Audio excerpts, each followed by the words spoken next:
Hello and welcome to Noel's Retro Lab. Today we're going to be looking at something not exactly retro, actually it's completely modern, but retro-like, is this little package, the CB2, the self-proclaimed cheapest and easiest to build open source microprocessor in the world. I thought it would be interesting to build it, take it out for a spin, and then see how it compares to the other 8-bit computers that we're used to. All right, let's open it up and see what we got inside.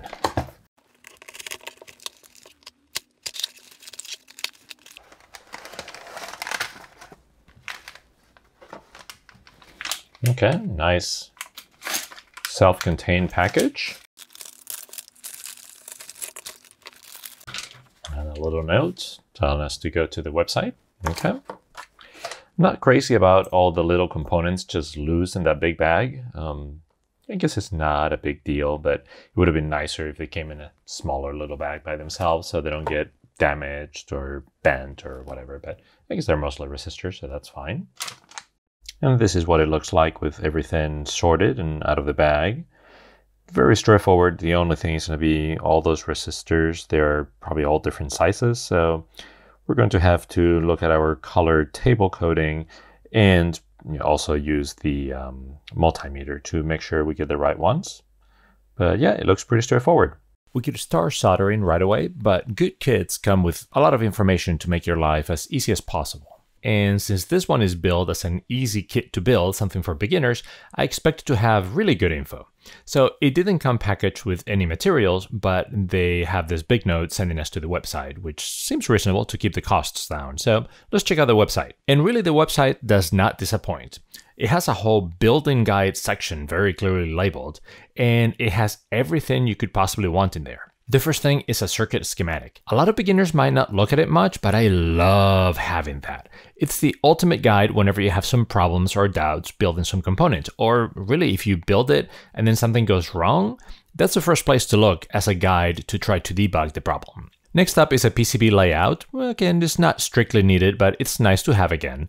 It could come in handy if something else isn't clear, although I wish the labels were a little easier to read in that diagram. Then it's a photo of the assembled kit. This is really, really handy, especially for beginners. If you get really confused by something, you can always look back at the picture and probably puzzle out how it's supposed to be.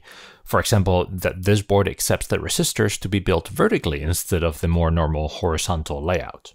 Then we have a components list. That is super important because you can A, make sure you got all the components, and B, keep track of which ones you've soldered so far. As a bonus, the components are listed in the order you're supposed to build them, which is usually from smallest to largest, so it doubles as the suggested order list. My only nitpick is that I wish it came with a simple list that I could print out, so white background and simpler and without the pictures, so I could check things off on paper instead of the computer. Other than that, it's totally awesome. But wait, there is more! Then there's a section on good soldering technique. That's really nice to have for someone building their own kit for the first time. It even gets into some of the safety issues and things you're supposed to and not supposed to do. If you're interested in that kind of stuff, I actually made a video about that a while ago. I'm putting a link to it on the corner if you want to check it out. And now it's time to build it. We'll start with a crystal oscillator.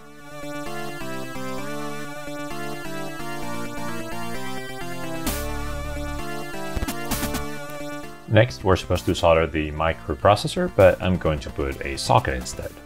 Just want to make sure that I get the #1 pin mark pointing in the right direction. Yep, that's the one.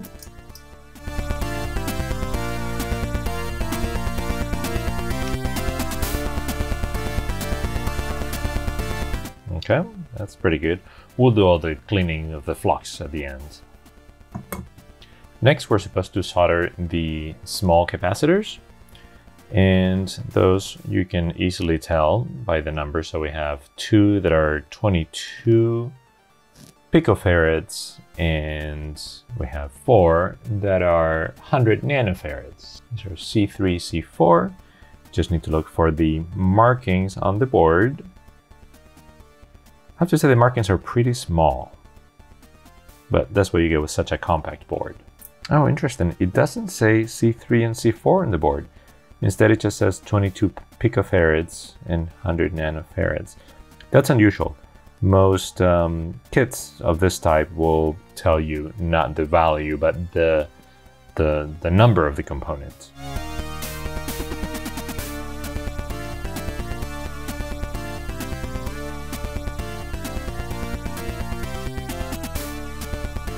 Okay, we got all the capacitors. Then goes the mini USB connector. Those are some pretty tiny connections right there. This might not be the best connections to solder for a beginner.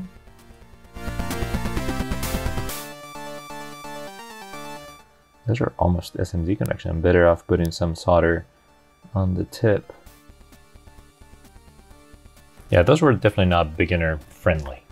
Next we have 4 diodes. Fortunately, they're all the same. The thing to remember with diodes is that they have a specific direction. So you're supposed to put in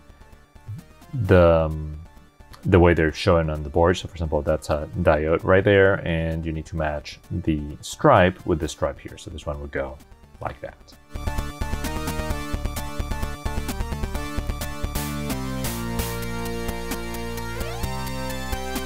So you see how it's a little wobbly when I'm doing this?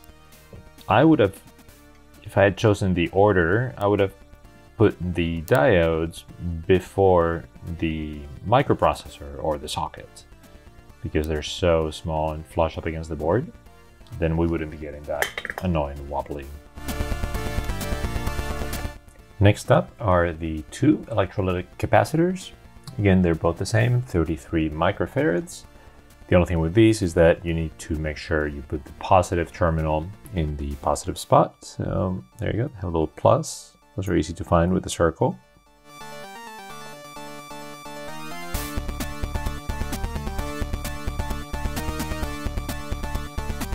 Next is the transistor, which goes here based on the shape. And notice how it has that shape like that, rounded on one side and straight on the other. You're supposed to put it matching the outline of the transistor itself. And because the legs are aligned, I like to move one back a little bit. Like that. Not 2, just 1.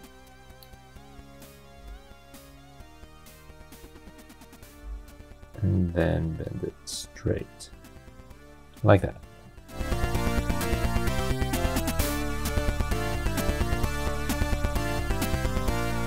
Next are the resistors, so I sorted them by color and by value.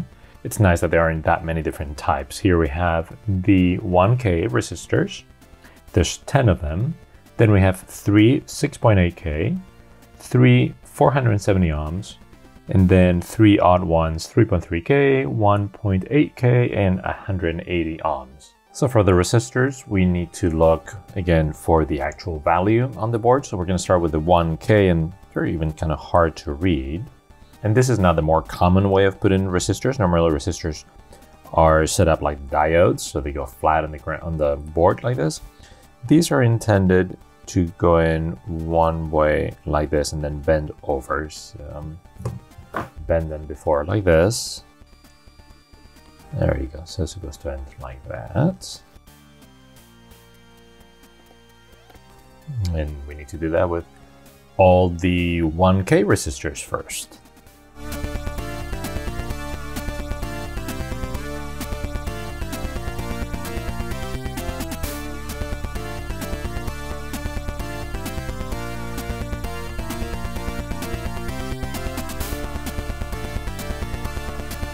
The last 1K resistor is not very clear where it goes.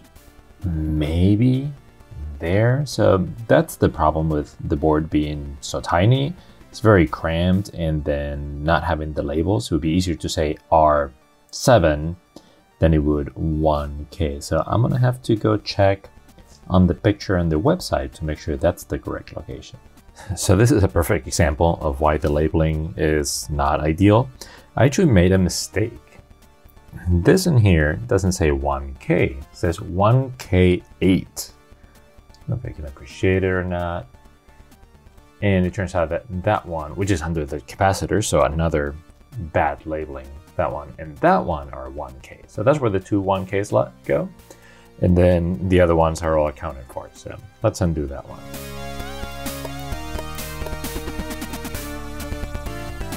that was a little trickier because I had already cut the leads, but it's all good.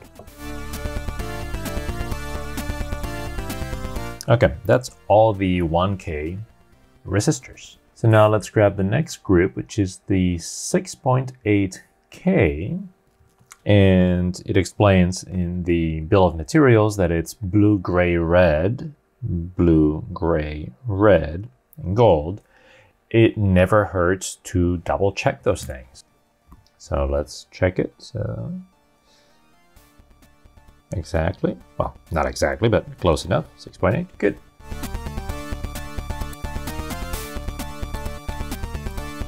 Next up is the 470 ohms, and this time let's just use the color coding, although it's always good to check with a multimeter, but here we have yellow, violet, brown. Yellow is 4, violet is 7, so it's 4.7, times brown is the multiplier, and is 100. So 4.7 times 100 is 470. Perfect. And it looks like the 3 470s go right here.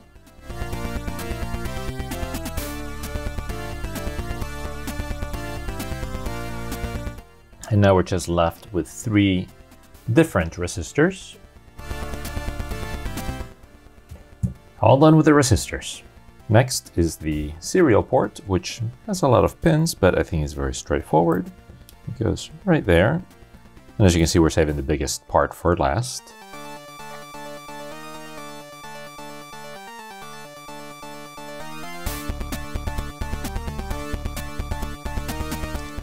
Then we have the PS2 connector. Okay, you have to press that one a little bit. Right, to make that snap in, that part.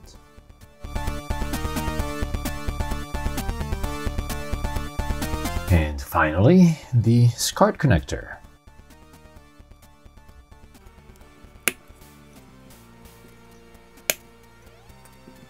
Okay, you really had to press hard for those.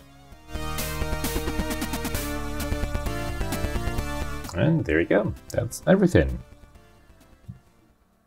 Cool, so there's one more thing we have to do. Need to clean the flux residue. So as usual, I'll use an anti-static brush and some isopropyl alcohol.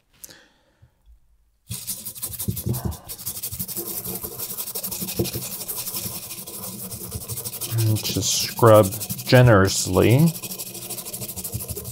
all over the bag since we haven't done it before.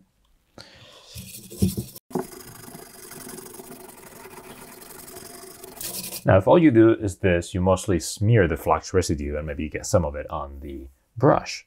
But if then you put some kind of a rag and do this, it soaks up the alcohol with all the junk in it. And yeah, you can see it's not perfect over here yet. So let's do it again.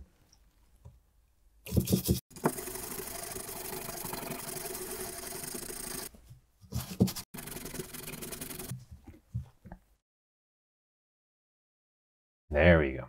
Much better. So it's finally time to give it a try. But before, let's learn what it's capable of doing. The CB2 aims to be a tiny microcomputer. But what is it exactly? It doesn't have the traditional architecture you expect from a microcomputer from the 80s. If it did, it would be a much bigger and expensive kit to build. Instead, it's based around a single microcontroller. A microcontroller is a single chip containing most of what we normally think as a microcomputer. An 8-bit CPU, RAM, ROM, an I/O controller, and then it has some things that an 8-bit microcomputer didn't normally have, like flash memory or an EEPROM.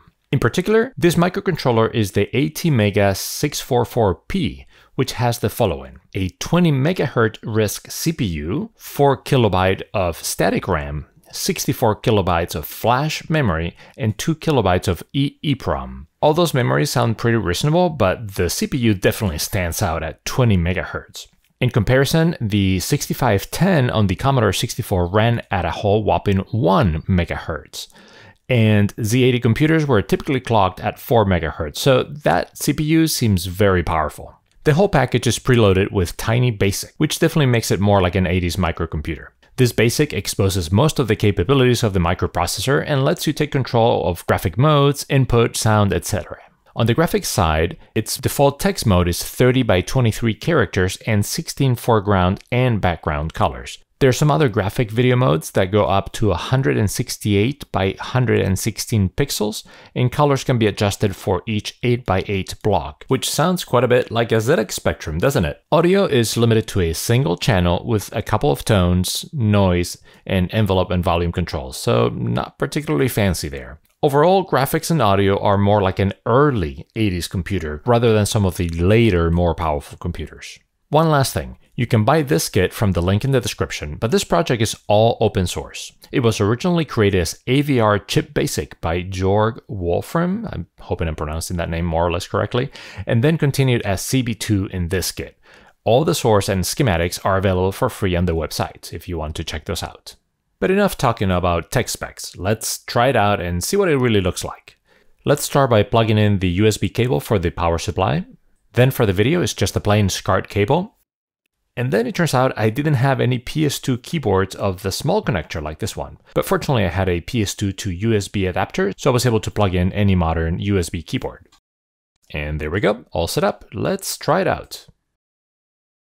Cool, it boots up right away and we get this menu. So the menu already comes preloaded with several games, which is really cool. I wasn't expecting that, so let's try a few. That's pretty cool, especially the scrolling. It's not something that you often see in basic games. Okay, let's try Arkanoid.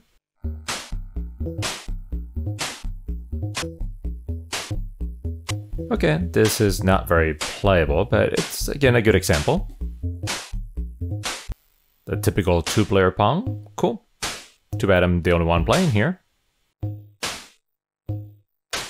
Oh, and again, another example of scrolling, this time vertical scrolling, and pretty smooth frame rate. Yeah, you can tell this computer has some serious specs.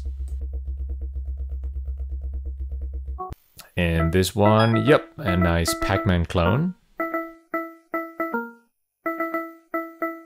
I wanted to get more familiar with this particular BASIC and at the same time learn something more about the machine. So I decided to write a super simple program that moves a character around when you press the keys. And this loop just runs repeatedly. It's not waiting for vertical sync. So when we run this, the character just moves so fast, you can't even see it. If you wrote a similar program in BASIC in some 80s microcomputer, you would not get this kind of a speed. One really nice feature of this BASIC is that it has a sync command, so if you change it to 1, it waits until the next vertical sync, and if you do that, then it moves at a much more reasonable pace, but the computer is mostly idle, just waiting for vertical sync. So I decided to push it a little bit more and just write, in a really dumb way, a bunch of characters to the screen. I'm sure there's much better ways to do this, but I actually wanted to see how many characters I could write to the screen independently to make the computer finally slow down. So I'm doing 6 rows of 30 characters plus the moving guide without any vertical sync, and it finally slows down to a more reasonable level. So that's a lot of characters. To achieve something like this, you would probably have to do this in assembly in an 80s microcomputer. One really cool feature of the CB2 is that at any point while you're running a basic program, you can break into it and go into a debugger. This is something I'm definitely not used to from the basic days in 8-bit computers. There you can see which line you're executing, you can move on to the next line, you can see the different registers, the stack, you can even toggle a memory view, see it as characters. I mean, it's pretty complete for what it is, so that's pretty awesome for developing for this microprocessor. On the other hand, the only way to create basic programs on this computer is through the full screen editor, which it sounds like a good idea in theory, but it's actually very limited. Even once I figure out that it does have copy and paste, thank you, it's limited to 1 line, which, yeah, it's not ideal, but I guess you can kind of manage. And then you're limited to 99 lines for the whole program, which is extremely limiting. Definitely not ideal to actually do any serious basic programming on this. So naturally, I turned to the section on how to connect the CB2 to the computer, thinking, well, at least I can write those 99 lines in a much better editor on the computer and then transfer it over to the CB2 because it's prepared for that. Unfortunately, the CB2's only way of communicating with the computer is through a serial port that we soldered earlier, that 9-pin port.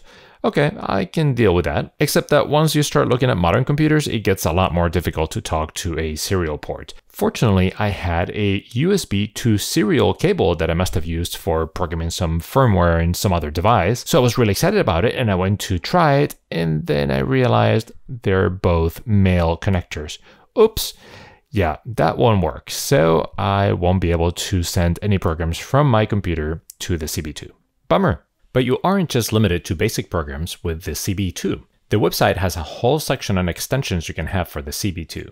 They'll rely on some extra hardware that can be interfaced with the CB2 and include things like an extra data flash module to have extra memory for, I believe, saving basic programs. There's a 64K memory expansion, which unfortunately is limited to only certain programs. So it's not like suddenly the basic programs can have 200 lines. And it even gets into things like network access and having S-video out and more advanced things like that. They're all very well described and include circuits and diagrams and everything that you need to build them. So in the end, what do I think of the CB2?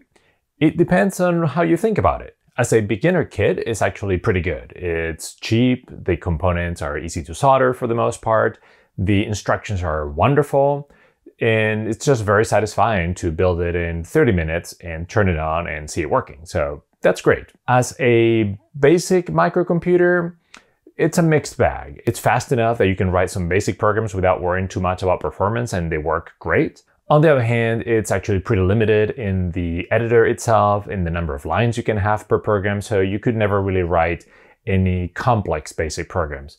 The connectivity, I'm not too crazy about. It has a SCART and a PS2 keyboard connector. If you really were aiming to make it as easy as possible to connect with modern devices, you would have an HDMI video port and a USB keyboard and maybe even get the power from there. And the connection to the computer itself, I think is something that should be really important to be able to upload new programs and things like that. And that's severely lacking with the serial port. So that's not ideal. Overall, I think it was a really fun project and it's cheap enough that I recommend people to go ahead and buy one and use it as their first building kit. And then maybe they'll find that they enjoy that kind of thing and order different kits that are more complicated, or maybe it will rekindle their interest in old computers and they'll start doing basic programming in a different computer. So it was a fun project anyway. I hope you enjoyed the video. If so, please give it a thumbs up and subscribe to the channel. Until next video, see you then.